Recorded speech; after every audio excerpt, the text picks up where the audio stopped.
Hi guys, here is Dysangelium from Necromorbid, and see you at the morgue.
What's up? This is Tony, and you're listening to the Tampa Morgue, Season 2, Episode number 91. And as always, I'm joined by my co-host from his Tampa Bay studio, Mr. Ed Webb. How's everything, Webb? Mr. Anderson. What's up, brother? I heard you guys are, it's pretty fucking hot where you are right now. Everybody I've talked to and just telling me how hot it is right now in Florida. Yeah, it was hot. I just went to the store and it was pretty fucking hot. So yes, you are correct. That's why I do my gym in the morning, because I hate going out. I hate people driving in this town. So I hate the heat. So yeah, and I got to mow the lawn later. So that should be fun. Oh yeah, my sister called this morning. She was like driving to work and it was like 6:30 and she said it was already like 80. Yeah. For some ridiculous temperature. Yep. It's the humidity. That's what's brutal in Florida is the humidity is what sucks. You open your front door from the air conditioning and as soon as you go out, it's like walking on Mars. It's like it literally sucks the air out of you because it's so hot. Kind of like the reverse, like for you, when you come from your hot house into subarctic temperatures, just that shock of the temperature difference is like fuck. But I like cold better. So when I walk out into the hot, my laundry room's outside. So as soon as I go out there, it's like I just took a shower. It's like, this sucks. Yeah, that's the thing is when you go to your car, it takes you from like point A, like you leave your place, and by the time you get to the car, you're pretty much wet already from sweat. Yeah, so that's why I have on my truck the auto start. So I start the truck from the house, which kicks the AC on, and by the time I get to the truck, it's like cold. So I'm ready to go. A necessity in Florida. And for everybody listening, we opened up the show with Necromorbid, the song Immortal Rites of Satanic Devotion from 2016. And we're actually going to be joined with Eduardo from Necromorbid here in about 20, 30 minutes. Italian black death metal band. We'll be talking to him about, they have 2 records out and, find out some history from them. They have a new album they've already recorded. So we'll get with our Eduardo here in about, like I said, probably about 20 minutes or so.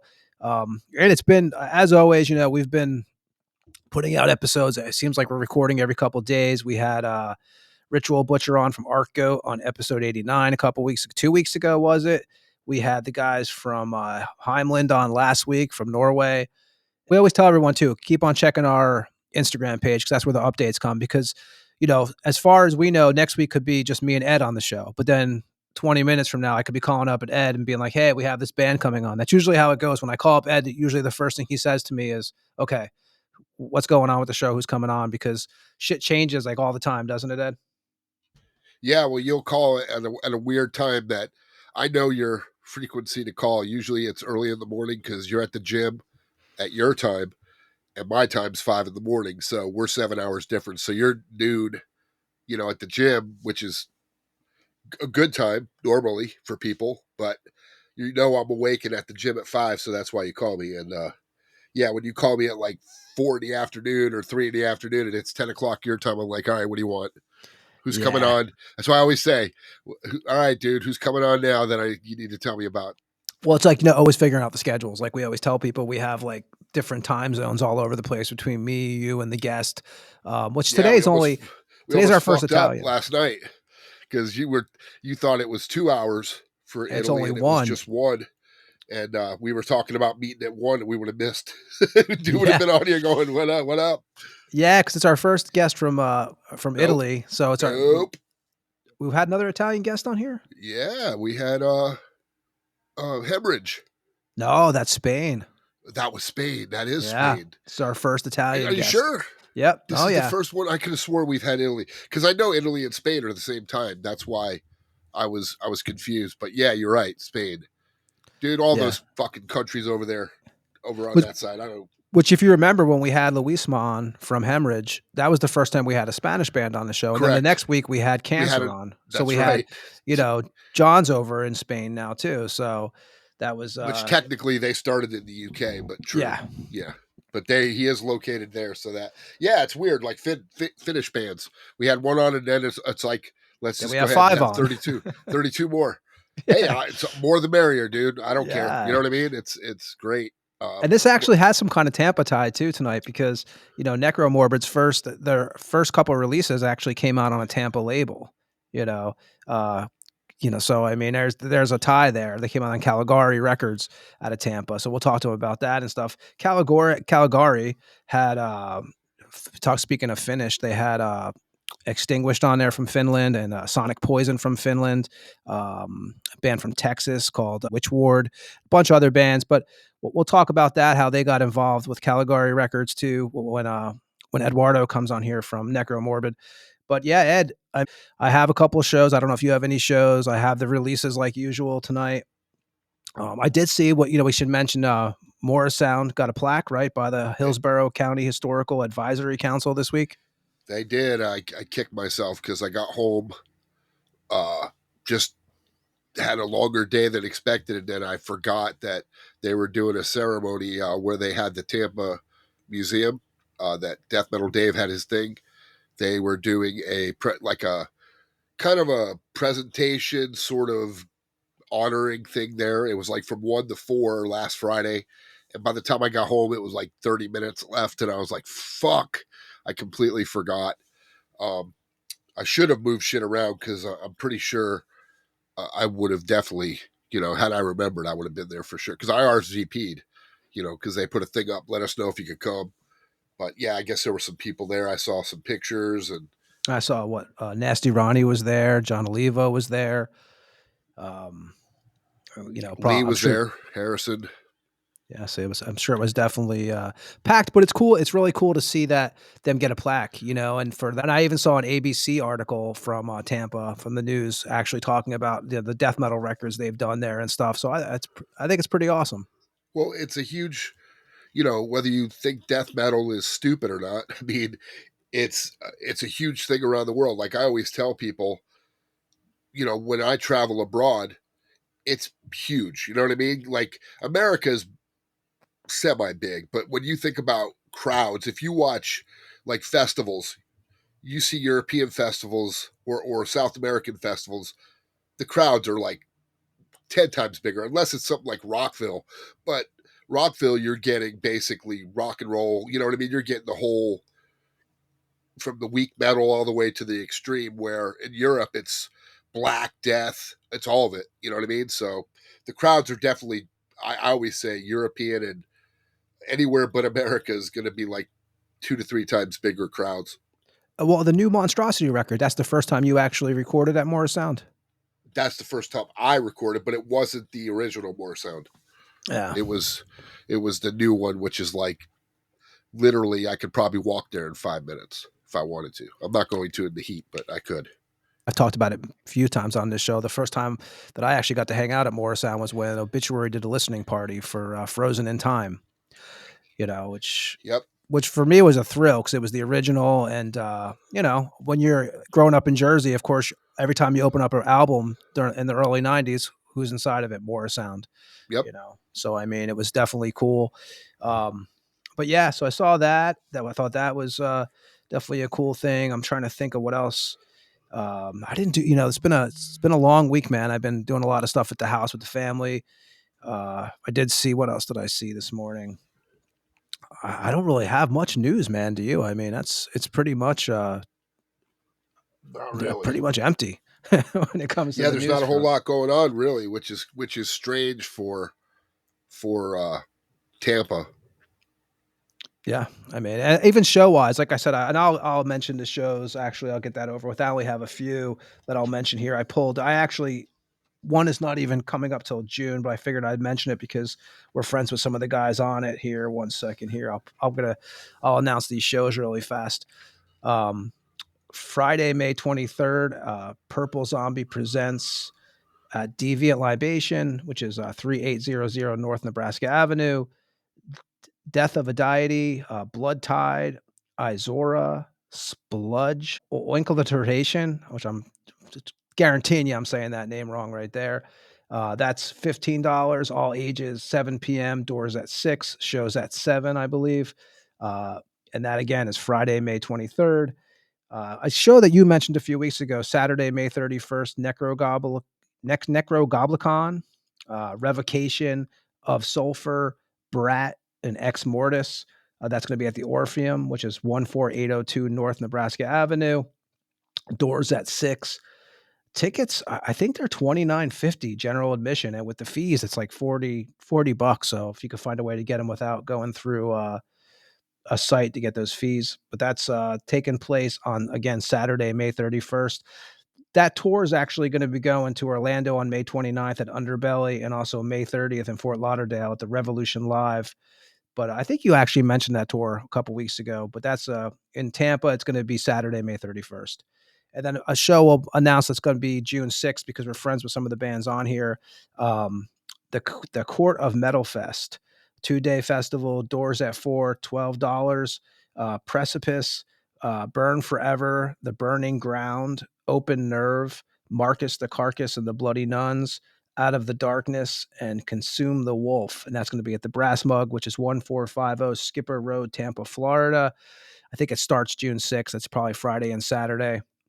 And we'll announce that show too as it gets closer.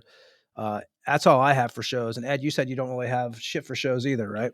Nah, just Metallica's coming. Was that like 3 weeks you were saying? Yeah, June 6th and 8th. They're playing at the Raymond James, the old Tampa Stadium, the new Tampa Stadium. That's where AC/DC played the other night. I heard it, it was and there was a lot of people at that show. Yeah, those tickets are ridiculous. My Tristan's been wanting to go. I told him, I said, if I went to see Metallica, it's not going to be the night Limp Bizkit plays. I'm just being straight up. Right. I'm going tonight. Oh man, the night. There's 2 nights. It's what's this? Ice Kill Nines, which is I don't get these bands. Weird.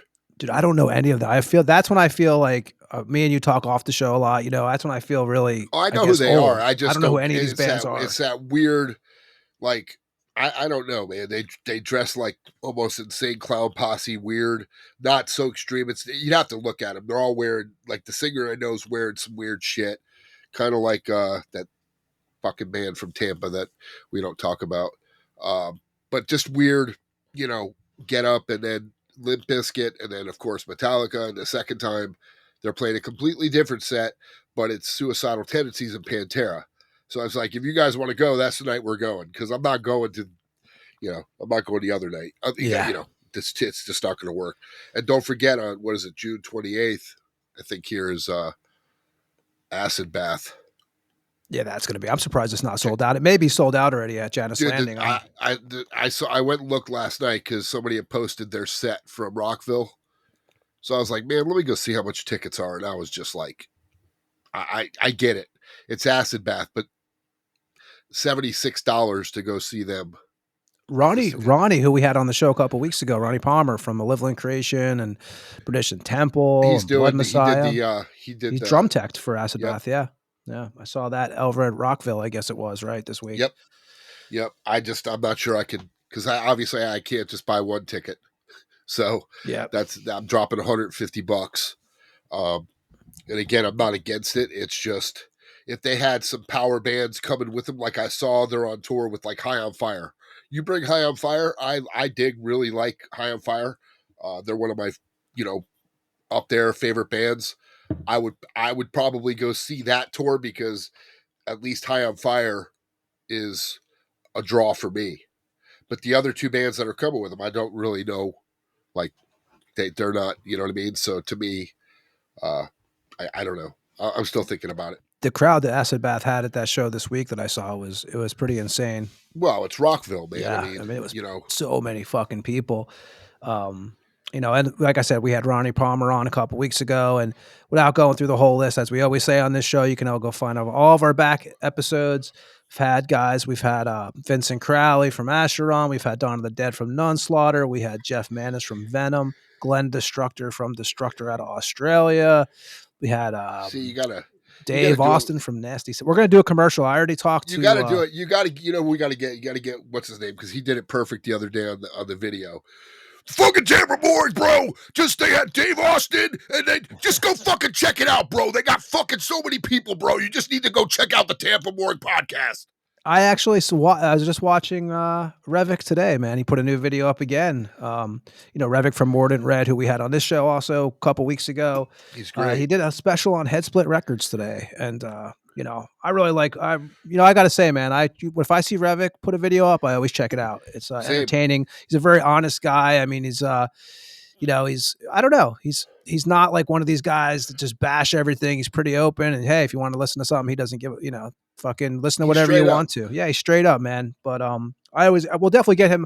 I was just talking to him actually the other day, and we're definitely going to bring him back on to hang out, and stuff like that. I don't know, we just clicked with him well on the show. So if you haven't checked out Revik's channel, definitely check it out. Revik of Mordant Red, killer band also. Like I said, we had him on here a few episodes ago, and it was a entertaining episode, man. He was a great guest. So what I'll do is I'll announce the releases that I got sent to me. I've been breaking them up, if you notice. So I always have a handful, but I haven't had as many. At one point, I was doing like 18 a show. So now I kind of break them down, because now that we're doing almost every week, we're doing shows, I've kind of separated them a little bit. So anybody who sends them Totally Let me get appreciate my it. popcorn so I can watch when you fuck it up. Go ahead. Ready? We should pre-record this so I don't have to guess these. There's no way. You could say those. You could pretend like you're in a mirror acting. You're never going to get half of these right, no matter how hard you try. Yeah, some of the names. I look at them, dude, and sometimes I just what the fuck the movie with Tom Hanks when he's it's going to escape me now, where the whole you'll remember after the show, you know how it goes. No, the religious movie where he's trying to figure out, and he looks at the old the Da Vinci Code. That's it. He starts seeing it in different languages. It's like when I start looking at some of these words, I'm like, what the fuck is that? Yeah, it's some of these band titles and songs. I'll be honest, there's always a few that get sent to me where I'm just like, I just can't even try to pronounce this, man. So I just kind of, most of them we read out, but some of them are pretty, they're just symbols, it's like, but yeah, we'll do the releases, and then we're going to get Eduardo on from Necromorbid here in a few minutes. And if you have anything, we'll jump to you afterwards. I'll just start now. I think I kind of have them in order. I've been trying to do this. Undecayed from Sweden, a death metal band. Title is In Death's Image. Came out on Lethal Scissor Records out of Italy, or it's coming out, I should say, on Lethal Scissor Records out of Italy. Undecayed formed in 2008. They put out a demo titled The Triumph of Death in 2011, which had 3 tracks on it. Members past and present of Gardens of Obscurity, Ninth Plague, and Ripstitch. In Death's Image will have 9 tracks and comes out on Lethal Scissor Records May 21st. Hell Crash out of Italy, black speed metal band. Inferno Crematorio is the name of this one. Label Dying Victims Productions out of Germany.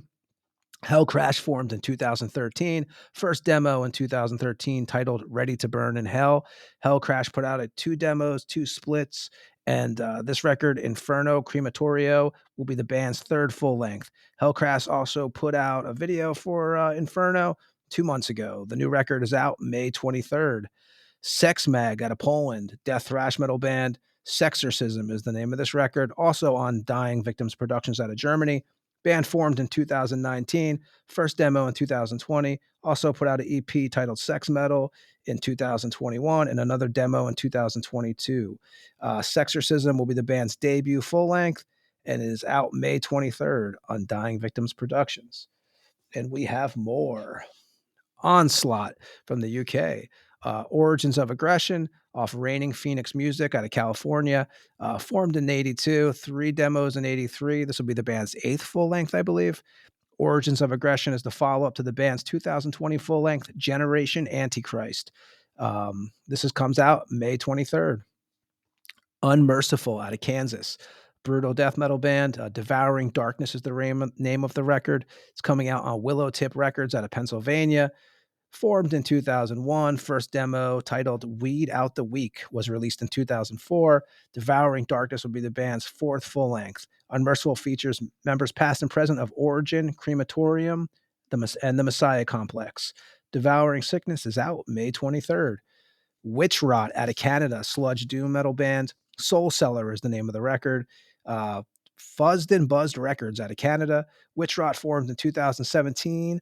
First release, self-titled, came out and was an EP in 2018. Soul Cellar will be the follow-up to the band's debut record in 2021, titled Hollow, and that comes out May 23rd. A couple more, and then we'll get to see if Ed has anything, and then we'll get Eduardo on from Necromorbid out of Italy. Midnight out of Ohio, black speed metal band. We all know Midnight. They've been around since 2003. Title, this one is Steel, Rust, and Disgust on Metal Blade Records. They put out their first demo back in 2003, actually also. Steel, Rust, and Dust is the band's 7th full length. And this one has a bunch of covers on it, man. It has covers from the Electric Eels, Screaming Jay Hawkins, Dead Boys, David Allen Coe, and a bunch more. They put out some releases, but they put out 5 EPs, 7 splits. But this one comes out on May 23rd on Metal Blade Records. War Moon Lord out of Finland, a black metal band. Sacrosanct Demonopathy. Werewolf Records out of Finland. War Moon Lord formed in 2019. Put out their debut full length in 2019 titled Burning Banners of the Funeral War. Demonopathy will be the band's 3rd full length. It'll come out on 12-inch cassette and CD, and that comes out May 25th on Werewolf Records. And the last thing I have on the list is Mad Frost out of California, death thrash metal band. Imagination Theory is the EP's title they're putting out on No Life Till Metal Records. Formed in 2007. They put out their first demo titled Crypt Keeper in 2008. Imagination Theory has 6 tracks. One is a live track, and that will be available on May 23rd. And that's what I have for releases for this week. Ed, you have anything? I have a couple, some good stuff for you that you like. I got a band. I'm gonna hate it. No, you're not, man. Well, not hate, because I know everybody can listen to whatever they want. Anything. I don't ever say like anybody can listen to whatever the hell they want. This band's called Gut Rectomy. They're a slamming death hardcore band from Germany. There you go. And their record is called Angst, which fits me well because I have a lot of angst. But yeah, no, it was actually, when they say slam and deathcore, that could go 100 ways. You know what I mean?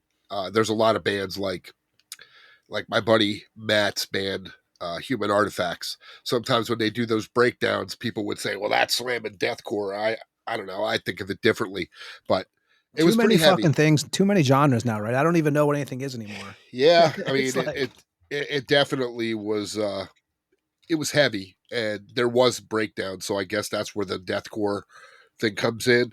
I don't know. I'm sure you've heard of this band before, Full of Hell. Yes. Yep. They're a grindcore band. Grindcore. We like grindcore from Ocean City, Maryland and Central Pennsylvania. They had, I listened to that, and it was definitely, I mean, I've heard them in the past, so it was, nothing different. I mean, if you like grindcore, you'll definitely dig it. It's fast and brutal. The record's called Broken Sword, Rotten Shield.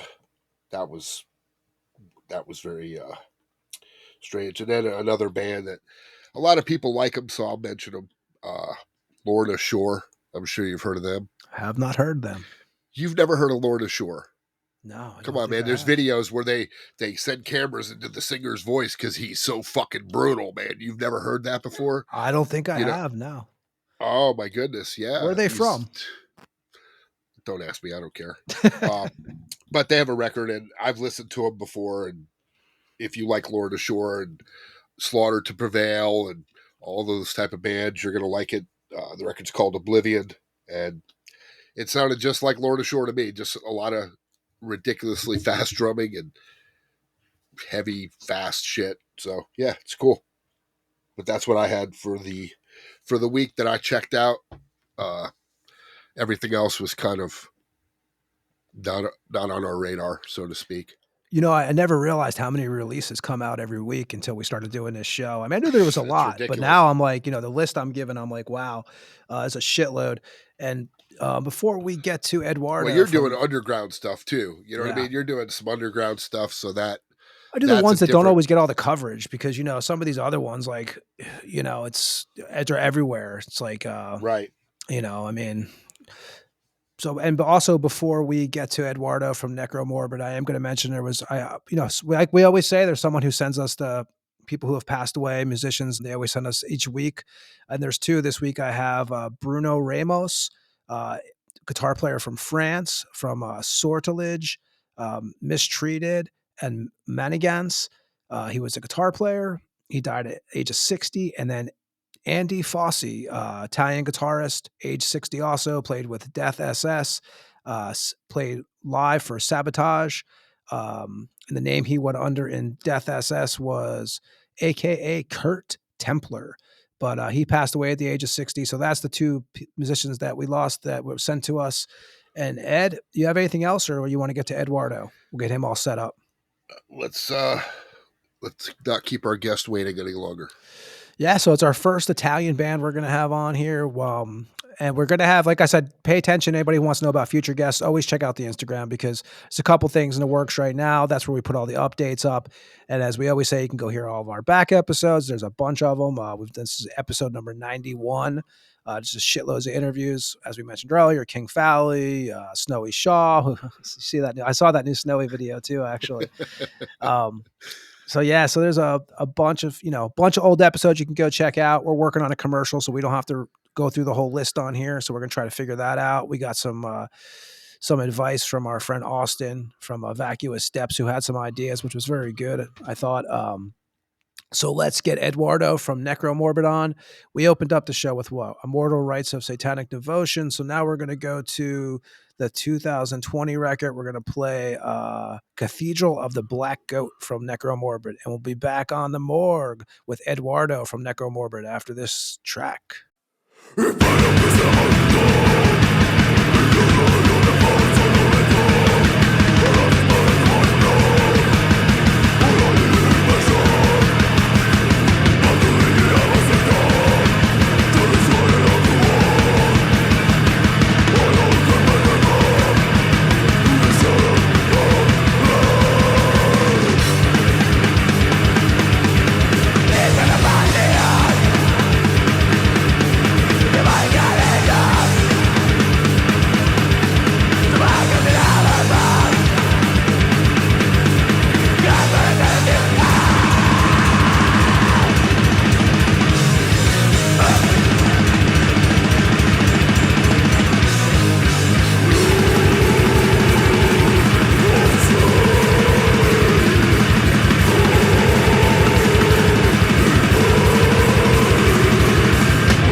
And that was Necromorbid with Cathedral of the Black Goat. And we are joined by Eduardo. How you doing, man?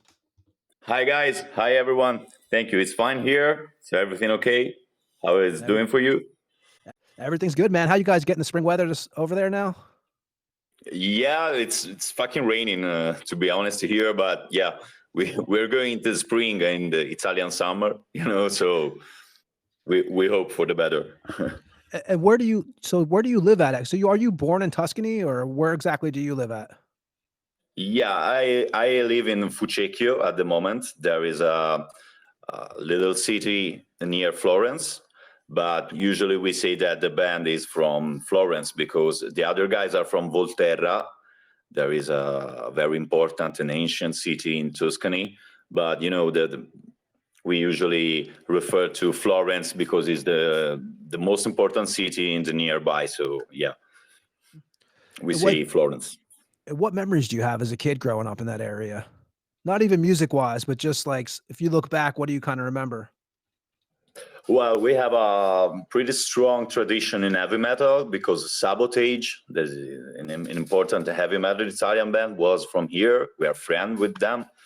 And, stuff like that, Strana Officina and Bad Tribe, this kind of band that was pretty prolific in the 80s.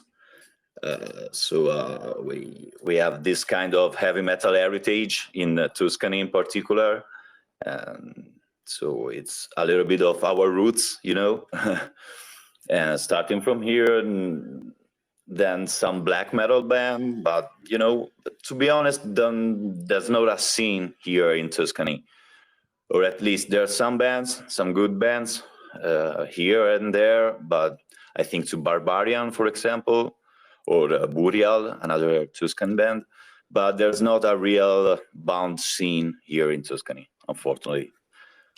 Now, when you're growing up as a kid, like, what's the first piece of music, not even metal wise, but what's the first piece of music that you remember that caught your attention as a kid? Well, I think it's an important thing. I started to play an instrument before to actively start listening to music. So the first thing was things that was interesting for me as a little guitarist, So Mark Knopfler, of course, Dire Straits, things that are simple but very with strong impact, So this was my first imprint. Santana, of course, Jimi Hendrix, stuff like that. And after this, I found in metal my interest, my musical interest. Of course, Metallica, Megadeth, first bands, Anthrax, stuff like that. And then going deeper in the underground, I found then black metal band, Norwegian, but also Finnish black metal bands, and all the American death metal, the roots of every metal guy, the classic stuff, Yeah, that was my initial approach to the music. And you play everything, right? You play guitar, you play bass, you play drums, you do vocals. What was the first instrument that you actually picked up? I've started with guitar, classical guitar, and studied for some years. And then I started with the same teacher, the bass. That is pretty strange, because a classical guitarist teacher that also teach bass as a transcendental approach. I don't know how to say it better. So it was my first strange imprint and my first curiosity to know how work music for each instrument, So that led me to play different instruments in a band, to know dynamics and different rules and different roles, just to try to have a more complete approach to songwriting and to music in general. What was your first guitar? Electric guitar. Oh, it's funny because my first electric guitar was an Ibanez, a Prestige, and I bought it in a huge music store. But I'm lefty, so there was something like 3 guitars for lefty, and one was for $50, something like that. One and so, and one good guitars, and I bought the best that I can. So I've used it for many years, and then I switched to BC Rich, especially for Necromorbid. I changed a little bit, but I use the Ibanez too in the studio because a very chaga style and very deep, low. So even if the first is still useful. What was the first record you actually owned? The first one I think is Iron Maiden, by suggestion from a friend, and the second was Korn, something like that. And I say, oh, there's something that is not in my taste here. So I was a little bit confused, but as I said, with Metallica, then I think the third one was Master of Puppets. And then, yes, I've discovered Ride the Lightning, and then Kill 'Em All, you know. And yes, and then I think Plug Angel from Marduk. Slowly we're out. The first fan is something like this, yeah. So you were a fan of some of the Florida bands? Obviously, I know you're a Black Witchery guy. Black Witchery are, for us, something like a milestone for the band, for our band. But of course, Obituary or all the Massacre and all that kind of stuff. The style of this music was important for me. I really appreciate it. What was the first concert you actually went to? My first concert maybe was a Gods of Metal. There was a pretty important festival here in Italy with Motley Crue, Judas Priest, or what else? Manowar, maybe Hammerfall, stuff like that. I think that was my first important concert.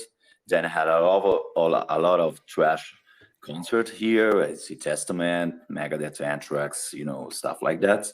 And then Obituary for sure. What else?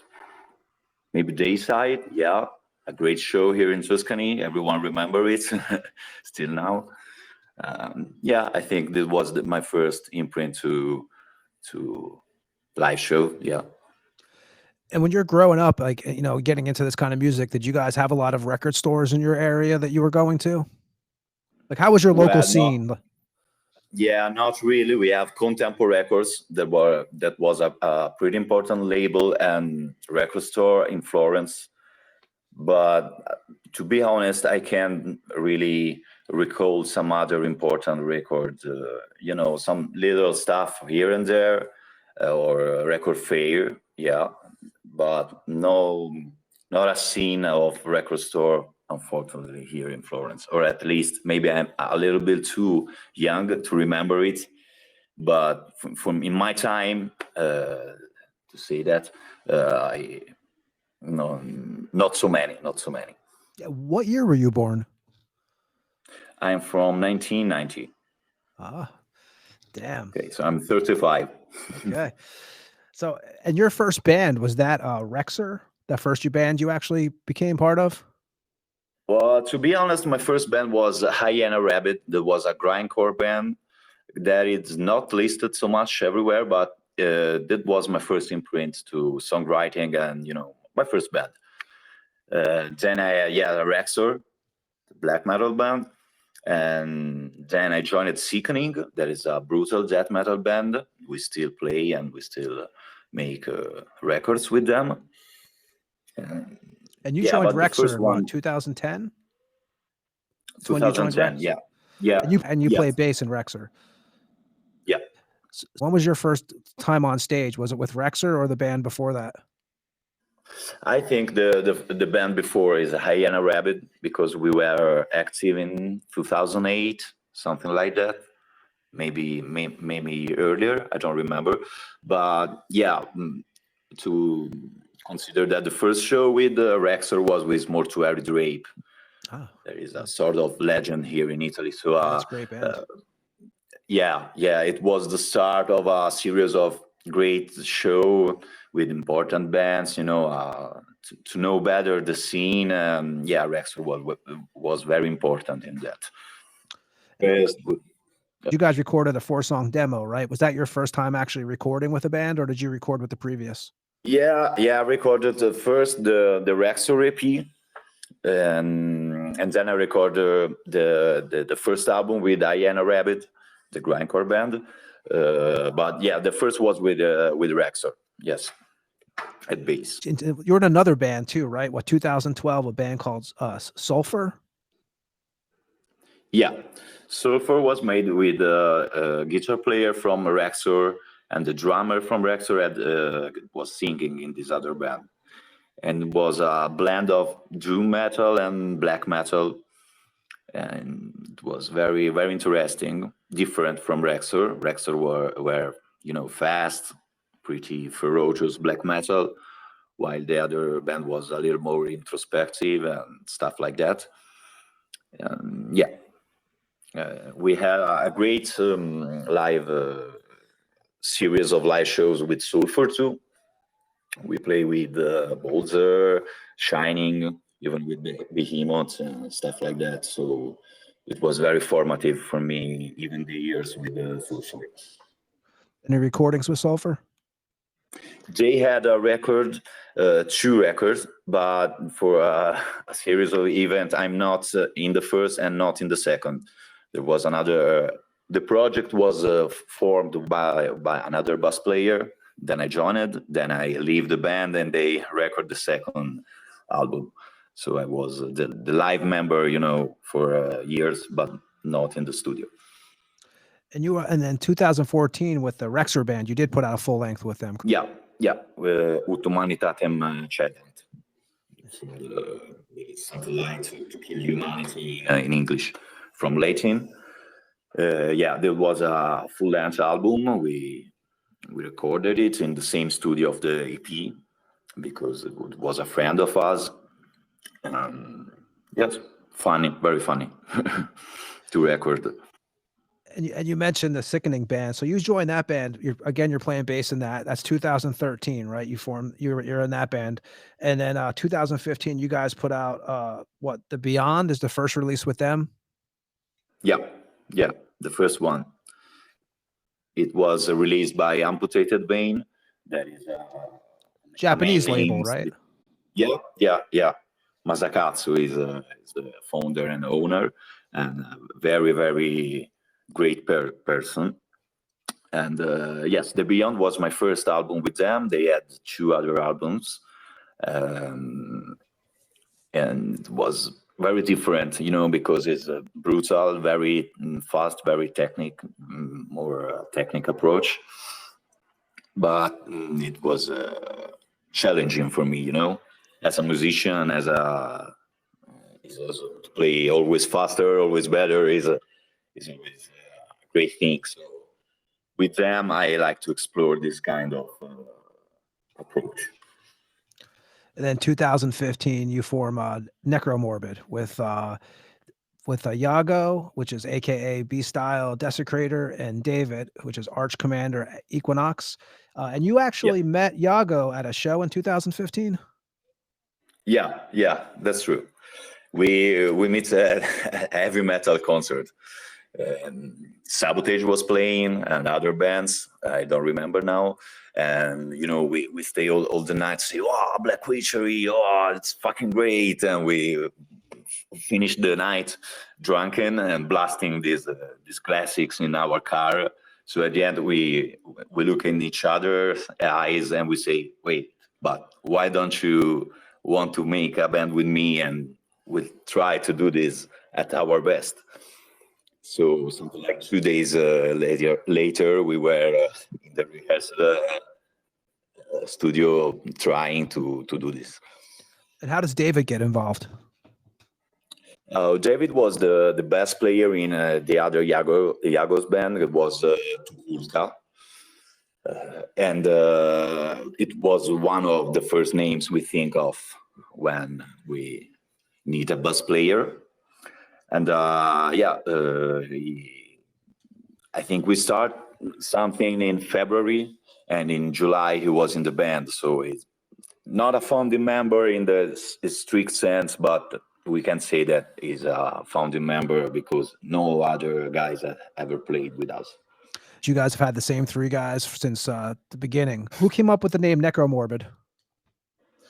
Oh, I thought of the name, and the other guys like it, so it was pretty fast. We had some other names in our heads, but just checking, we found that other bands had this name, so we found this, and we like how it sounds, Necromorbid with R and stuff like that. So we thought it was the right name. And I know you guys have dealt with him for a lot of your artwork. We actually talked about him, Ed, on the last episode too, Chris Moyen, because he did a lot of stuff for Archangel also. He did your guys' logo for you? Yeah. We consider everything was made by him. The logo, the first artwork, the second one, and the third also for the new album. So we we had the total trust in him.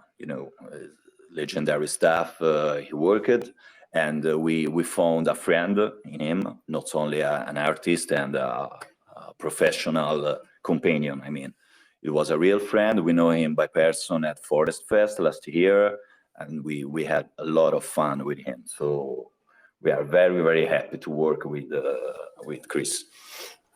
Influence what? Black Witchery, Revenge, Blasphemy, and stuff. Is that like what other? Is that pretty much the influences of the band? Or you guys have other influences outside of that? Well, to be honest, we wanted to make a band. At first, we wanted to be more similar as possible to Black Witchery and Blasphemy and stuff like that. But I think when you can play an instrument and you have, a sort of personal vision to it, and you have a beast like Iago on the drums, it's almost a sin to make only the copy of this one. No. So we try to have a personal approach very, very soon, and just for this, not to be the copy of another band, but of course the influences are this one. I came from grindcore, as I said. Iago is a great punk rock, and crust lover. Our bass player is more into the dark, obscure side of music, from 9 Inch Nails to going down. So we blend this kind of music in our stuff. And early on, where are you guys rehearsing at? We started playing at my rehearsal studio, where I had with other guys. And to be honest, we are still rehearsing there from the beginning until now. We never changed it because, we like a formula and we try to follow it. So to be in a place where you are comfortable to make new music, to don't have stress, no rush. So we're still playing there, and I think it's a great place. What's the official first Necromorbid gig you guys did? Yeah, our first show was with Vulcano from Brazil. And we have the opportunity to play with them because Alessio Medici, that is the owner of Etrurian Legion promotion, gave us this chance. I mean, it was for us pretty exciting because we're talking from a great band from Brazil. So we were a little bit nervous, to start like that. But I think they were very impressed. They called me the Diablo Rojo because of the blood and all the stuff. And the drummer was totally Nazi. Take our shirt and was with photo and stuff like that. So we were beyond honored to start the live experience like this. And you mentioned the rehearsal space. Now you guys do the first record, right? You guys recorded that at the rehearsal space, the first album. Yeah. And you guys recorded everything live except for the vocals and like the second guitars and stuff? Yeah, of course. As I said, we thought that our rehearsal space was perfect because our songs were born there and was developed there. So we wanted to record it there, and we called Lorenzo Bellia from Audio Volta Studios, and he came there with all his stuff and without no multiple takes or something like that, all together in the room, 1, 2, 3, go, record. And then, of course, vocals and the second guitar in a second way. But we everything was done in something like 2.5 days, 3 days, we can say. Yeah. So it's very primitive, very no studio tricks at all. Yeah, you guys did 11 tracks, and one of those tracks was a Black Witchery cover. You guys did Desecration of the Holy Kingdom. And that was one thing that you wanted, right? To make sure the album wasn't overproduced? Well, not so much, but we wanted everyone know that the kind of approach we had to recording, of course. Yeah. I mean, no, this band stay in the studio for 1 month or something like that. But a more direct approach, yeah, that's for sure. We wanted that everyone knew it. And you mixed. You guys had the album mixed by Lorenzo. Is it Lorenzo Bella? Lorenzo Bellia, yes. And he also plays with Iago, right, in Iron Flames. Yeah. They have another project. There is Iron Flames, and they play a sort of thrash black style of music. And Lorenzo also has Noia. There's another Italian band, and Morgue. He played with Pistons. He has his story, his musical history. Yeah, he's a man who know what he's doing. So he's a friend too. And of course, there's something like 2 or 3 drummers here in Tuscany. So he had to ask to Iago, and they made Iron Flames together. And the name of the record is El Dia de la Bista, which is what? It's The Day of the Beast, which is inspired by a movie. Yeah. El Dia de la Bestia, that is the title of a horror B movie from South America. And it's also an homage to the film, but also an homage to the Brazilian or Southern American metal scene that is the most, satanic, the most true in a sense. So we wanted to homage this kind of approach to music, in the title of the album.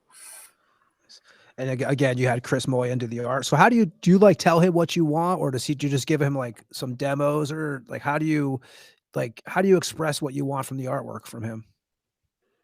I had the idea of the main idea of the cover. I told to him, but I mean, not very specific. Like I want to hear something, I want there something else, just a concept, and without even hearing the music, he just sent us this piece of art. That is the first album artwork, and we were amazed, from the work. For giving this particular shape to our idea, it was very, very great. So it was honored. And how do you guys get involved with Caligari Records out of Tampa? Yeah, we have this strange bond with Tampa because Caligari released our first album. I knew them. They were a growing label at the time. They were signing a lot of interesting bands, especially in death metal. And it was, to be honest, maybe the first one that I thought when we had the first album ready. So I contacted him, and he was very, very kind. He was fast in response and very enthusiastic. And he proposed us a deal without a lot of bullshit, and we really appreciated it. He did a great job because the tapes are fantastic, looks very, very great. And it was natural for us to continue the collaboration also for the second album. And I think it works very well. Necromorbid with Caligari Records is a great union for me. With Caligari, are you sending them like demos from the album to like let them hear the? I thought I sent them the full album when it was ready. Yeah, because I wanted to have the best possible quality, to catch the attention of a label, and I think it worked. Especially for the first one, because for the second one he knew us. So I remember he said to me after something like 20 seconds when the solo starts in, I say, okay, we can release also the second one. So he just knew us. But for the first one, I sent the final album that was just ready, and fortunately it hit the man. So. Nice. And you guys did the vinyl version of that. What you guys did is 3 labels, right? You guys dealt with Blood Harvest, Regain, and Helter Skelter to put that out. It's like a collaboration. Yeah. It was a pretty strange collaboration because after Caligari that wanted to release it first, and for us it was okay. The different labels proposes us something, and we found a deal with Regain Records that was by Marduk fame and stuff like that. So I was pretty glad of it. And he also ran a parallel label that it was Helter Skelter, and collaborate with Blood Harvest. So it was a sort of, as you said, collaboration between the three of them. But to be honest, Regain, it was not so great to work with, because it was ghosting us. It was, sometimes disappearing. So we exchanged a more prolific deal with Iron Tyrant Records from Italy, that released stuff of Mortuary Drape, Opera Nona, and other historical Italian bands. And he was very, very happy about our music, and decided to release it in CD with Regain Records, and later in vinyl only with Iron Tyrant. Nice. We're going to play a track off of that right now. We're going to play Manifestation of Demonic Revenge from El Dia de la Vista. And we'll be back with Eduardo from Necromorbid after this track.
Was Necromorbid with Manifestation of Demonic Revenge. And Eduardo, you also joined Lord Elephant in 2006, again on bass. Yes, another style, another different kind of music, because I made this band with Leandro Gaccione. That is another part of my musical history. I played with him since, I think, 2010, maybe. And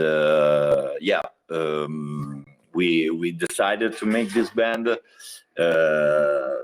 inspired by Doom, Stoner, but not Stoner, because Stoner for me is too happy, I don't know if you know what I mean, but more in the Doom tradition, in the 70s music. And I play bass with them. I have more time, more space, less notes, so I'm sort of a metalhead in holidays with them. Well, and with Necromorbid, going back to that for a second, like lyric-wise, like what is the message? Lyrically, you handle all the lyrics first of all in the band? Yeah. So if you had to sum up like what the message of the band is in your words, what would that be? Okay, well, for me, is a sort of there's always the vengeance, the revenge is the main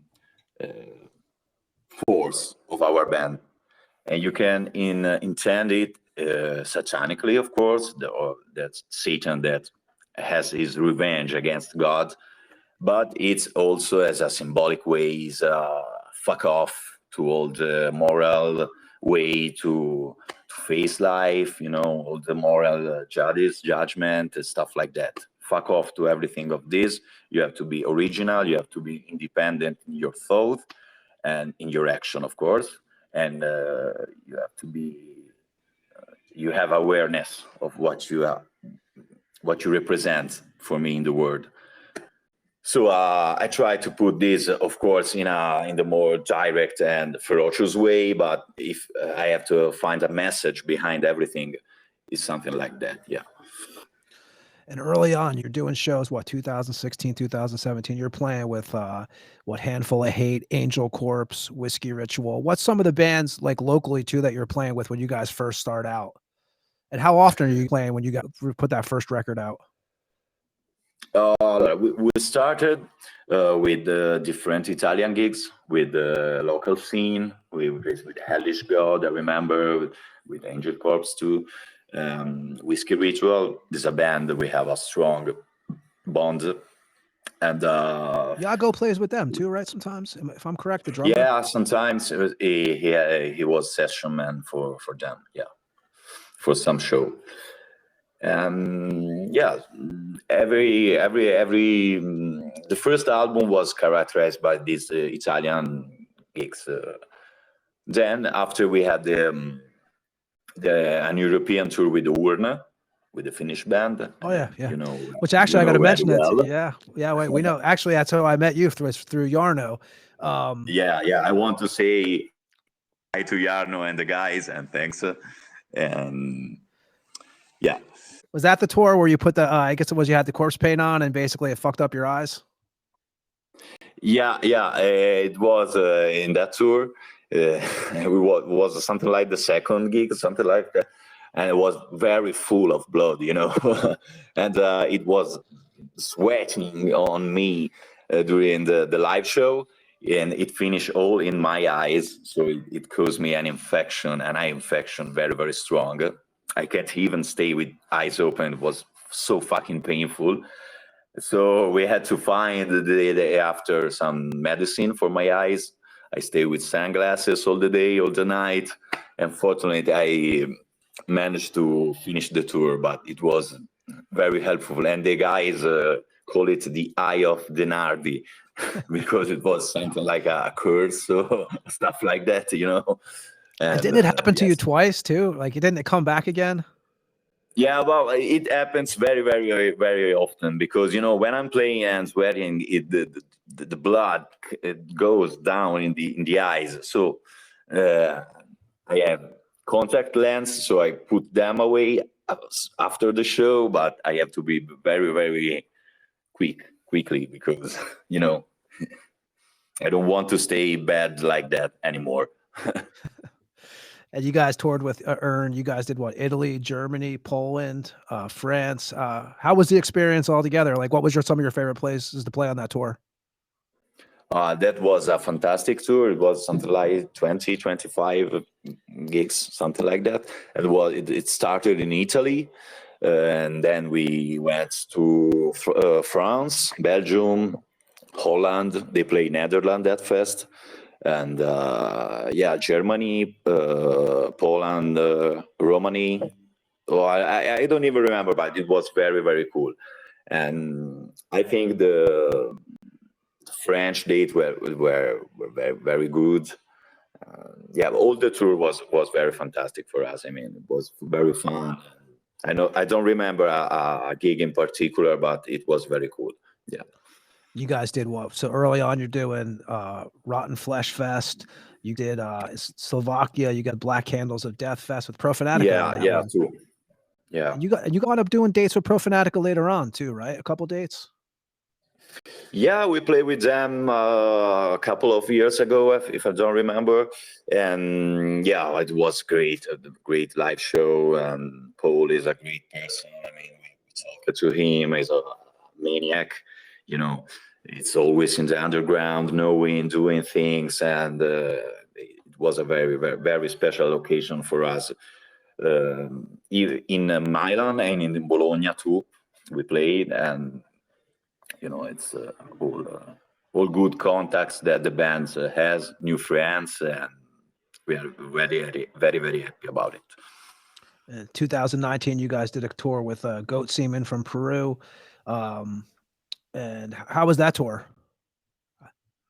It was intense because it was different kilometers for us from every night, but we have a fucking great time with them, a little bit crazy South American people, so it was ferocious. And yeah, also the singer had an infection at his tongue, so I don't know, maybe it's really a curse that we had, but yes, we managed to do everything, and it was fucking great. You guys also did 2 Italian dates with Blasphemy? Yeah, and it was very, very special because it was the first one was the first time for Blasphemy in Italy, and some days before we knew that they know us and they wanted to play with us and they loved the Iago, the drumming style, so we were amazed and we cannot believe it, really, really. And then we met them and we found very kind guys. I mean, you can think to some legendary, obscure people, but they are very, very, very, very kind. And yeah, I personally have keeping in touch with Black Winds, not daily, but monthly, we can say. And yeah, he's a very fantastic person. Yeah. What'd you guys do, Rome and Milan with them? Yeah. So, nice. COVID hits about the same time period. You guys are starting to write the next album, right? The second album. How did that affect writing the material? Because you guys don't stop writing. You kept writing from the first record on.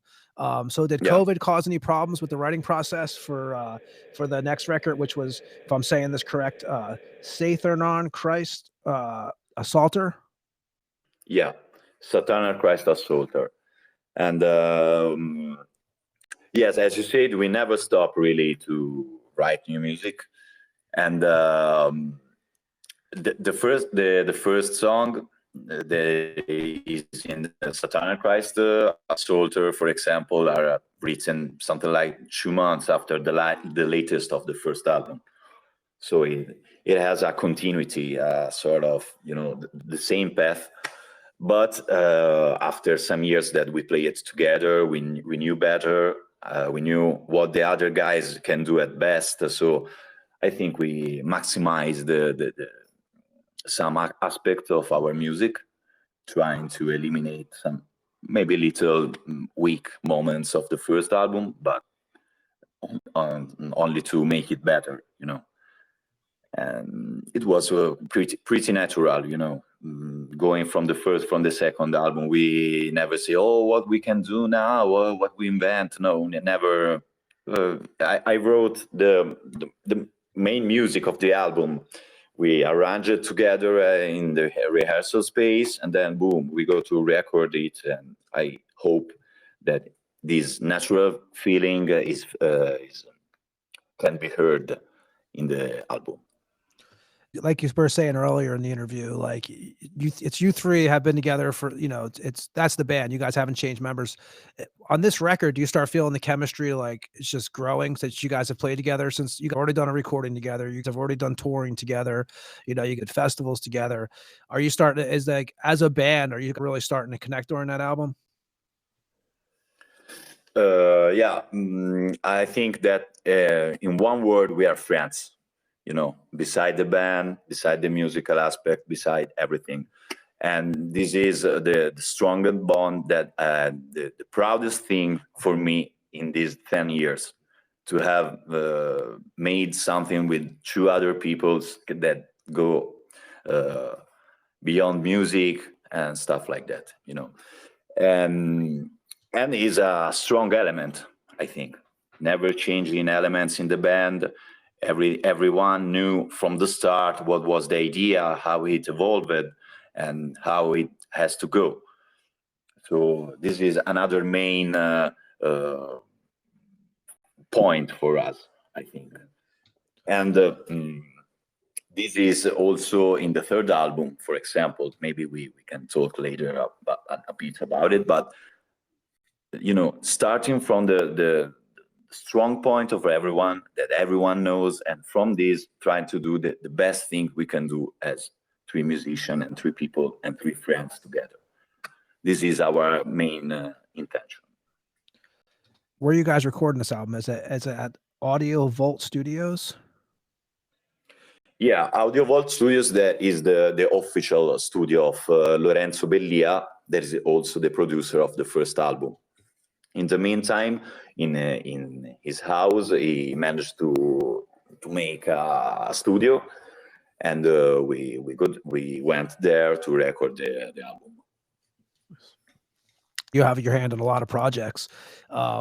In 2019, you joined Mayfu, which is like a doom psychedelic metal band, and you're the drummer. Yeah. Actually, you're playing drums in this band.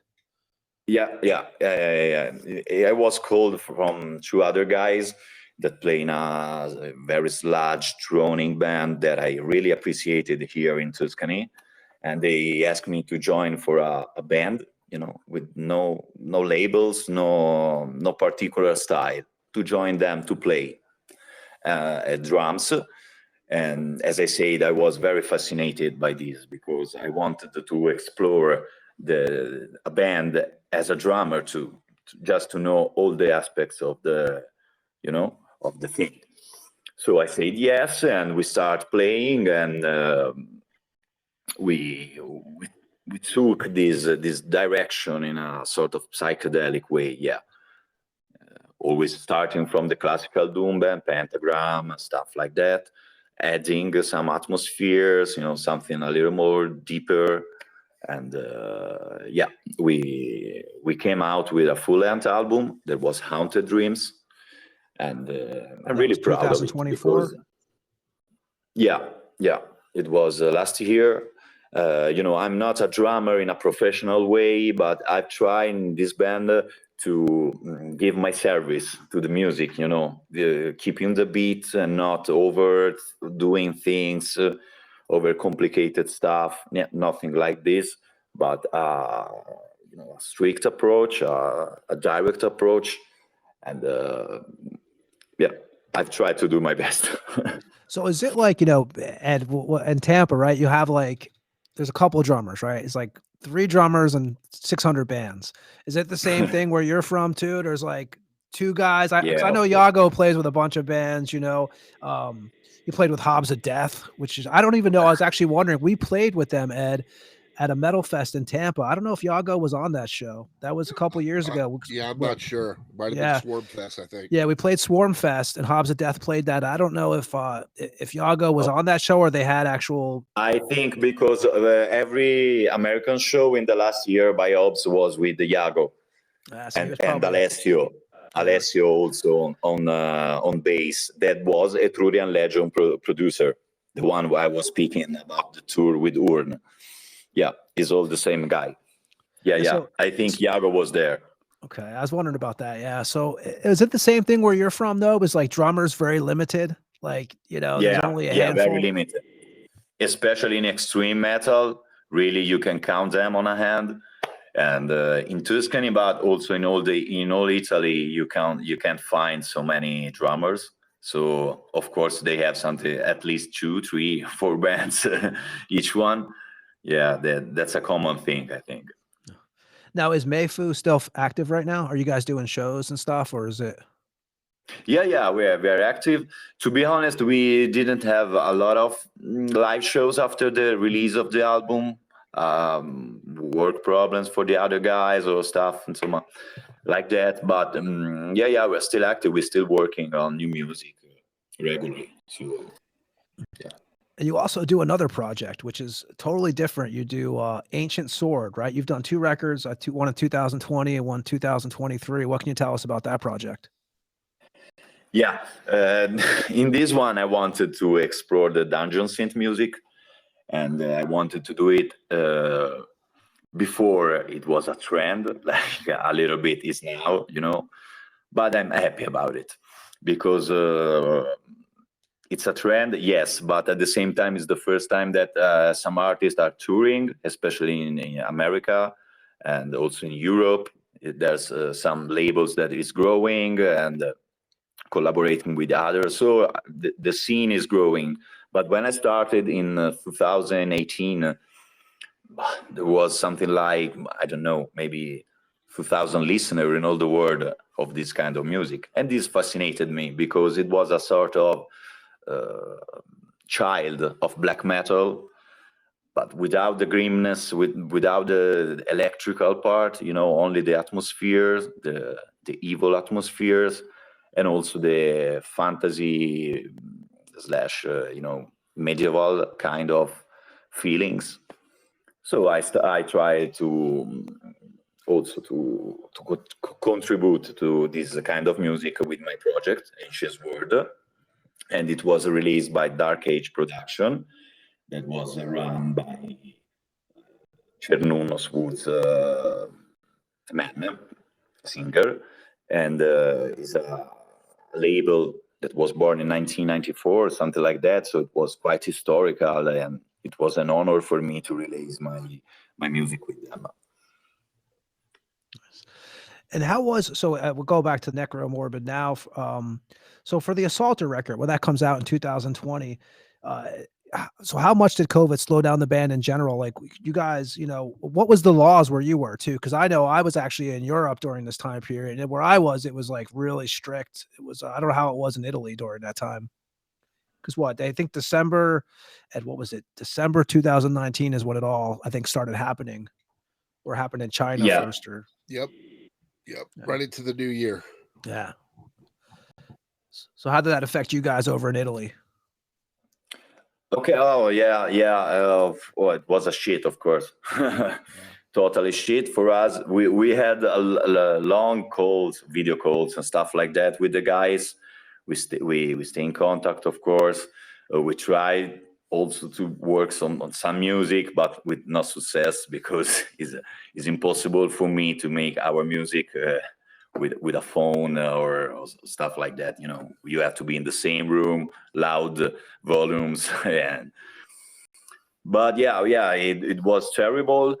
We had the unfortunate to release the album in March 2020. That was the start of the end, but fortunately we have the chance to play some live shows, 2 or 3, maybe 4, when nobody was playing out there.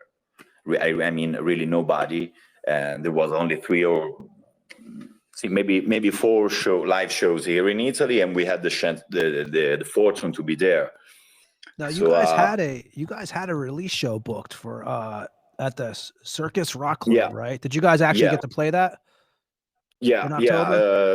Circus is something like the temple of metal for us. It was, because it's closed now, a little pub here, and we had the chance to have our release party we were fully in the COVID situation, but you had to the distance, stuff like that. You can stay with other people. But in some way, we found a way to play, and it was the most important thing for me, not to stop the live experience, the live shows, and so on. Okay, so we're going to play from that record, from the 2020 Necromorbid record, we're going to play Triumphant, Luciferian, Splendor. And we'll be right back with Eduardo after this track from Necromorbid. This, again, is Triumphant, Luciferian, Splendor.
And that was Necromorbid. So also, before we get to the new record, which we'll talk about, that I know is, done and everything, and I've heard it, and it's killer record, man. And we're going to talk about that in a second. But 2021, Lord Elephant puts out a debut full length, Cosmic Awakening. Yep. And that again was recorded at the Audio Vault. Yeah. And it, for you, underlines the trust that I had with Lorenzo, the experience, the friendship and everything. And of course, last but not least, the quality of the recordings, because I am really proud of every album I've recorded with him. And that's not so, maybe one can think, wow, they're friends, they're doing things for this, but no, the quality is the first thing for me. And the first album from Lord Elephant was released by Heavy Psych Sound. That is quite a, we can say, a big name in the retro music, garage, psychedelic, sludge, doom, this kind of music. And we had the chance to play some important shows and a tour with Weed Eater last year, 2 years ago in Europe. So we had the possibility to spread, the Lord Elephant name all around, and it was very fun. And a different. You don't have to be fast to have something good in music, and Lord Elephant, I think, demonstrated it. You guys did an EP too, right? In 2023, the Doom Sessions Volume 8 with that band. And you mentioned playing shows again. So when you're back playing shows with Necromorbid, you guys are doing what? Whiskey Ritual again, Barbarian, Sadistic Intent, Arc Goat. I forget who else I saw on there. How did it feel to be back playing shows again for the band? And how important is the live show to Necromorbid? I love to play live. Even for me, it's a physical sacrifice every time. I don't know, maybe I'm not the best of the, I never go to vocal teaching or stuff like that. So I literally vomit myself every time out. And it is physically very, very demanding. But I fucking love it, because I think extreme music, metal, but in general music, it has to be played live to be, to touch the inner self of people. Is important.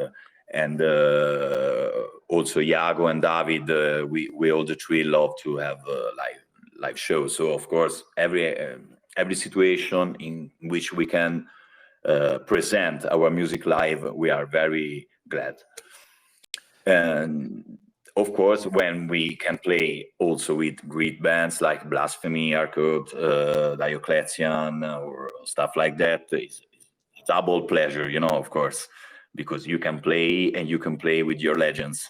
So maybe you can have a contact, some chat with them, knowing something new. So that is not only the music, but all the context of the live shows that we really, really like.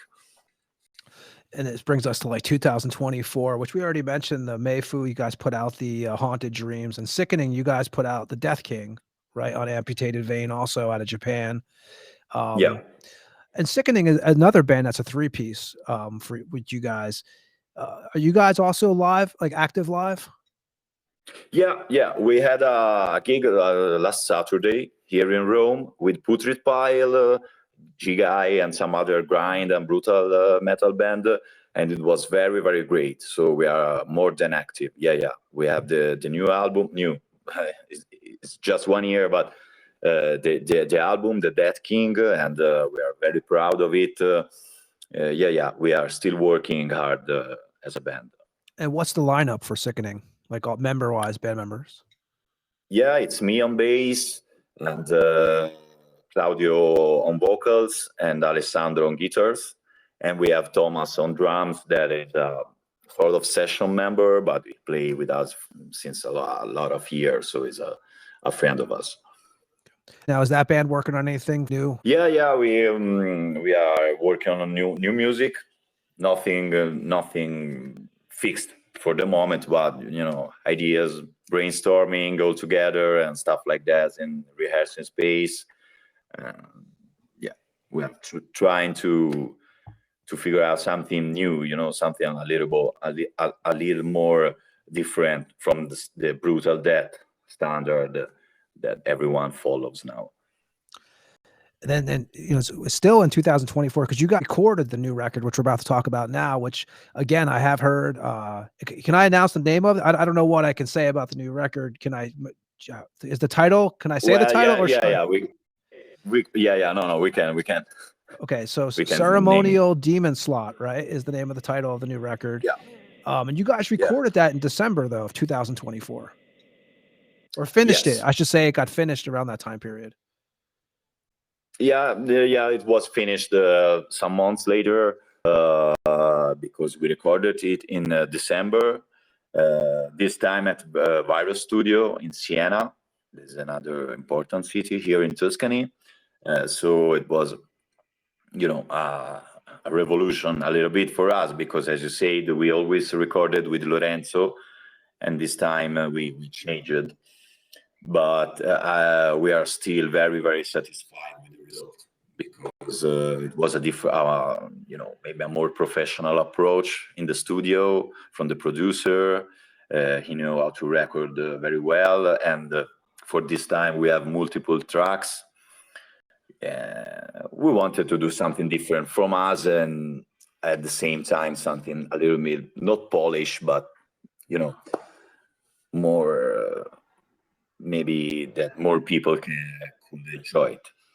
Well, you had it mastered by Arthur Risk. Yeah, he worked with King Diamond, and the list goes on. But how did that happen?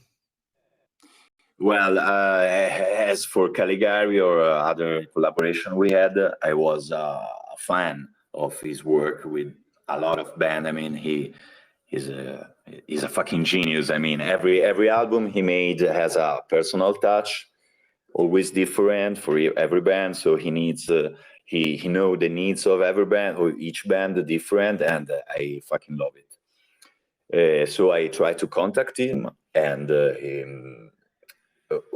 we caught him in a strange period because he was going to have a baby. So it was not easy, but he wanted to work with us anyway, all the way, and he made a very great mastering process for us. That is very important, and yes, we're very proud. We hope maybe to work with him even for the mixing process in the future. Who knows? But for the moment, we are very, very satisfied about the result of the new album. And obviously, again, Chris Moyan does the artwork for it. Yeah. And so how long did you guys spend in the studio for the Ceremonial Demon Slot record, like recording wise? Yeah. For the first time, we wanted to have a little bit more time, no rush, and to make everything at the best. So for us, is a very incredible time, but we had something like 5 days to do everything. So 2 days for drums, 1 for bass, 6 days, sorry, 1 for bass, 2 for guitars, and 1 for voice. So it was something like a week or so of work. Okay. And lyric wise, I mean, you guys have songs like I can announce some of the song titles, or I don't know what you want to announce. And what, whoever's listening to this interview, the album's not out yet. So Eduardo did send me a copy, so I heard it. But so can I mention a couple of the song titles, or do you want to hold those? Yeah, we can, of course. So Maniac, Savagery, Evil Angelic Might, Blasphemous Incantation from Beyond, Inverse Crucifixation. So all the lyrics, is there anything different lyrically approach to this album than the past records, or is it pretty much the same, what you would expect from a Necromorbid record? Well, this time more than the others, I based the lyrics on, some vision I had, some, so it's something like oniric, something not real to be, but something that was more in my head, even sleeping or awake, So I tried to put this in a more lyrical and more poetical way, of course. But yeah, everything pretty much start from some visions I had. And then I tried to put all together in a sort of consequential way, so that you had not to have a story, but, some different point of a unique path. Something like that. All the same story divided in different chapter. It was not a concept album at all, of course, but for me, as a consequential way to understand it. And no, label wise, are you going to be dealing with Caligari again? Or are you kind of are you guys working on that now, trying to figure out how you guys are going to put this out? Yeah, we are working on this at the moment. And I don't know really what to do, what will be the final deal with whom. I don't know. We were still looking for this. And who knows?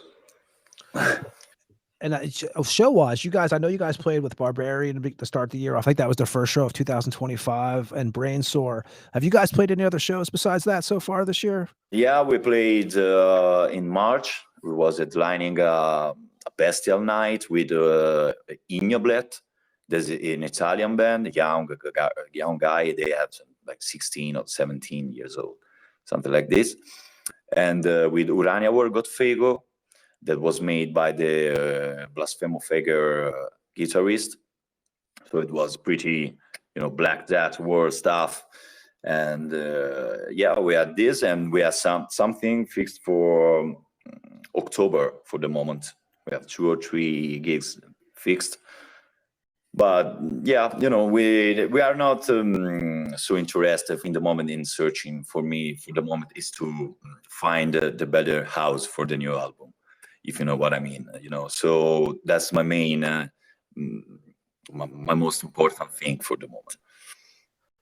Definitely, man. And it's now with the labels and stuff, you got to kind of be, I've talked to some other guys and bands about this off the record. It's always like, you got to find a label that's going to do the best thing for you, because these days I noticed that like labels put out records, they don't even promote them really. They promote them for the first week, and then after that it's kind of, because there's so many releases out now. Like me and Ed, on this show, we read every week. We like talk about new releases. We like read a batch of them usually. And man, You don't realize how many records come out every week now. It's so that's the hard part, is to find a label that's actually going to do the best work for you. Right. And to, promote the right way. And, because it's a rat race. I mean, when your record comes out, there's also like 50 other records coming out at the same time. True. That's the hard part. And, for your local scene, what are some bands, that you would recommend that people have, like from your area? Is there anybody that you would recommend that people haven't heard of yet, maybe from your town? Oh, I don't know. I as I said, for me here in Tuscany, there are some great band. Could be Burial, for example. They play a sort of death doom metal that is very nice. Also Rasgate, thrash metal band, where Iago is playing with them. But beside this, they are very good thrash metal in the old way, and that's fine. I don't know. I'm not really good to do this kind. Maybe I know some bands, but when I have to call them to my mind, I can't even. And I'm glad you came on tonight, because whoever doesn't know, we always meet. Ed always joke around about all the shit that we deal with before the show, and I'm glad that we made it work, man. Because we had some people who are listening to the show now. We had some trouble, didn't we, Eduardo? We didn't know if we were going to be able to pull this off. But it all worked out, man. Yeah, I'm pretty tech savvy, and that one caught me off guard. I couldn't figure it out what the problem was. Yeah, no. Finally, we could talk. Yes. That was the most important thing. Yeah, no, I was, we were supposed to have Yago with us too tonight, but he couldn't make it. So, we're glad you came, man, and hung out. Yeah, he was very sad for this. I want to salute you and to say thank you again, really, for the space you gave us. And he could hope to be here the next time, maybe. Who knows? Yeah, next time. I wanted to ask him about Swarmfest, man, because I was like, I wonder if he played that with us. Ed, what year was that? Was that 2011 or 2016? But was the Headset Bash? It maybe? Was no. We played. So we played with Hobbs of Death at Swarmfest. I just can't remember what damn year it was in Tampa, Florida. It had to be 15 or 16. I think it was 16 at the Brass Mug Incantation played. He passed away not a couple years after. Yeah. So, I mean, you were going to ask him about that, but yeah, no, man. And so anybody who's looking for anything, like if you're looking for Necromorbid merchandise or anything, where could they go to? Yeah, we have our Bandcamp page. It's always active, and I respond very, very fast. So. And I like to make new contacts also beside the purchases. I like to talk with people from Japan, from Spain, from USA, from Finland. I fucking like it. So if they want to write us, to buy, or also to have a comment or stuff like that, we have the necromorbidofficial.gmail.com and or the Bandcamp page. Whenever they want, I'm here, so no problem. Yeah, you guys got an Instagram page too and all that. Yeah, also, yeah. Facebook page. Yeah, man. So hopefully we're going to see this album out. Like I said, I actually have jammed it. I listened to all the whole album, man, and I'm hoping you guys. I didn't realize that you guys were sitting on it since December. I was like, oh shit. Hopefully you guys find a decent label to carry it. And anything you need from us, just let us know. We'll always help spread the word. You can spread the word, of course. If you know people and all useful contact, I'm always here. So you can talk about Necromorbid if you want to whenever you want, guys.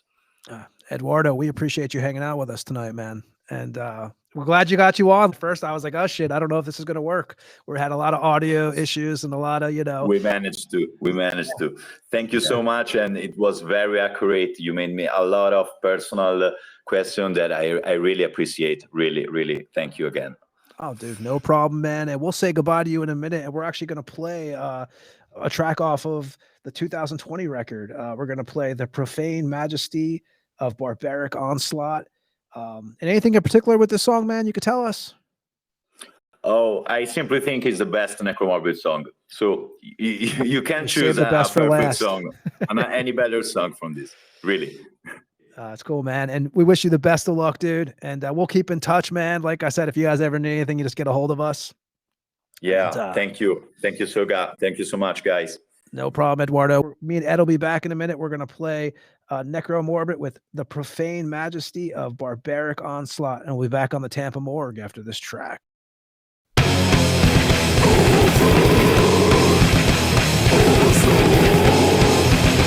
Mysterio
And that was Necromorbid with the Profane Majesty of Barbaric, Onslaught. And we want to thank Eduardo for hanging out with us tonight on the Tampa Morgue, introducing us to Necromorbid. Ed, another show, another guest, man. He was, once we got past a few of the getting everything set up, everything worked out well, man. It did. I'm pretty technical. That one got me a little bit because I couldn't figure out why we had no sound, but it all worked out. People don't really like, the shit that we go through on the show, which is, hey, we like what we do, but it's always like we're always jumping through some hoops. There's always something going on. We're trying to figure out some stuff, and we got it to work though. It's what it is. Yeah, good guy, man. Killer band. You can check out, like I said, they have a new album. It's done. It's not out yet, but I did hear it, and that's why I didn't know too. I didn't know how much I could say about the new album or not because I had all the song titles and all that stuff. I saw the cover art and everything, and I was like, I didn't know what was out there, what's not. But we definitely want to thank Eduardo for hanging out with us tonight. And Ed, here we are again, right? And we have no idea what's next week's is. It might just be me and you next week, which is fine. But we have, like, guys, it's funny because I was talking to Ed during the song, and right when I, we're bullshitting and check my email, and there's 4 emails in there with bands we're trying to figure out, and one we will not mention, but one, if it happens, man, might be after you have that one, I don't know, maybe you just end the show. I mean, what are you gonna do after you have that artist on? Maybe he's at 100. They're at 100, so that we could just retire after that because I don't, Yeah, we're always working. You know what? It's one of those things that it's fun to have people like, I can only dream to get like a Tom Araya or somebody like that. You know what I mean? Awesome, it would be so awesome because I got, he's one of the reasons I started shittily playing. We were talking the other day about some of the best voices in our teenage years and that kind of music. And how do you beat Tom, man? I don't know. Just something. Talk about obviously you hear certain guys, you always know when it's King Diamond, right? Or Halford, and Tom's one of those guys, right? When you hear that voice, it's like, boom, you know exactly who it is. Yeah, there's a couple of them for me that like for me too, they're not as big, obviously, as Slayer, but like Phil Ryan from Sacred Reich, he's just got that voice that when you hear it, you know who it is. You know what I mean? And it's just... we were talking about that. Like John, we had John Barry on. We were talking about Sabathon, right? You tell right when you hear his voice, you just know it's him, right? And that's why I think Mark works so good in Kerry King's band. So, when he does those Slayer covers, he can still hit those notes that Tom can't hit no more, and it's great. It's great to hear it because he's there. He sounds like Tom in a weird kind of way, and when you hear Death Angel, it's Mark. I mean, we actually have a video, Ed, speaking of Death Angel, when we were on the cruise, what year was that? 2014. 2014, we were on a cruise with Death Angel, and we have a video of Mark doing karaoke that we took down from the bottom of the boat. I mean, yeah, you can find that on YouTube. I'm sure it's not too hard to find if you put in, Mark from Death Angel doing karaoke. But I never forget that night. And he's, when Destined to Ruin played, your old band played with them at the Mug. They were, I've never seen them bad. I'll put it like this. Mark's an amazing vocalist, a great voice. And I've never seen Death Angel bad. Just such energy too. He sounds the same every time. Yeah. I mean, and the band's always ripping. I mean, they have such a great lineup that, I think they're really tight. And yeah, I've never seen them bad either. I agree with you. And I've seen them a lot. Yeah, I've seen them a lot too. When I think back, I'm like, I've never seen a bad Death Angel show. Because there's bands I love where I've seen bad shows. Like, we've seen some shows of, I won't even mention the band name, but we saw one. Remember the In-Ear Monitor show? Oh, at the Orpheum, how bad that sounded. I was, me, man. That was one of the bands that was one of my first bands I saw live. And I remember me and you standing side stage, and they were playing through Kempers with no stage monitors, and all you heard were vocals and drums, and I was awful. Yeah, it was bad. I was so bad. And we saw the same thing at I mean, we could tell this band because it wasn't bad, because we were able to walk in and out because we had VIP at Fort Myers. But Trivium were one of those bands that they had Kempers. Remember, we were standing back and all you heard was boot-da, boot-da, boot-da, boot-da, boot-da, and the vocals. Yeah. And then we walked to the little VIP gate because we had the passes. And then you hear because you could hear it right out front coming out of the main monitors. But when you walk in the back, all you hear is boot-da, boot-da, boot-da, just all you heard is drums and vocals. And I'm just like, oh. And my biggest fear is technology is great, but your in-ears fail and you have no stage monitors, you are toast. Because I don't know how you can recover from that. Like literally, unless you've got a stage crew with backup shit ready to go, like backup in-ear monitors and all that. I just don't know. I've always wanted to use in-ears because after my tour of Europe, the sound dude just fucked me, screwed my voice, and I told myself never again, because at least with in-ears, I can control my own mix from the stage. What's coming through my monitors in my ears. So, but my fear is if they go out, what happens? Exactly. Yeah. So that's, I guess you still have to have a stage monitor playing, but I don't know how, if there's bleed through. I just don't know how that works. And, I thought about trying it. They're not expensive, but I'm just, I'm at the point where I'm like, fuck it. I'm so old. I've already worn that path. Why try something new and have it fuck up on you, And those who cannot see, Ed is always surrounded by gear. Yeah. It's always got a, what do they call it in Tampa, St. Pete? Ed's Emporium. Gear Emporium, yeah. Yeah. Ed's always surrounded by gear. I'm surrounded by horror shit, music stuff. And a bunch of weird shit. It's Music Emporium has been having a flash sale. Yeah. He's been selling shit on Reverb like crazy, dude. I literally, while we were on the show, somebody bought something. I was like, man, making money while I'm out here not making money. It's great. Yeah, we have to actually, speaking of that, we actually have some emails, which we're not going to read tonight, but we need to do, when we do, we'll probably do one or two before we get to 100 solo shows of just me and you, maybe. You just never know. Like I said, I could say that, then tomorrow we have like 5 bands lined up. But I do have, there was people were asking about some old music stores, not record stores, but old music stores in Tampa and stuff like that, which we'll talk about when we figure out our schedule a little bit more. But it's many of them. Yeah, because I have some questions that have been built up that we haven't answered, because I was telling Ed the other day, I think we've done since February, we haven't not had a guest since February, I want to say. Coming on I here. think I think it's well over 10 shows. I can't remember. I don't remember the last time we did a solo show. We might have only done one since me and you did one when you were here. I think Jeff Manis was the day after. So the show after Jeff Manis was actually the last, whatever that was the last solo show we ever did, until then we started getting I think we've done 12 in a row now, counting Eduardo tonight coming on. Okay, well, there you go. Yeah, so, maybe next week. I don't know. Like I said, just me and Ed, when we were playing the song, looked, and there's a bunch of emails coming back and forth, so we got to figure that out. But we'll definitely do one or two, because we're trying to figure out. Ed's got some vacation time coming up.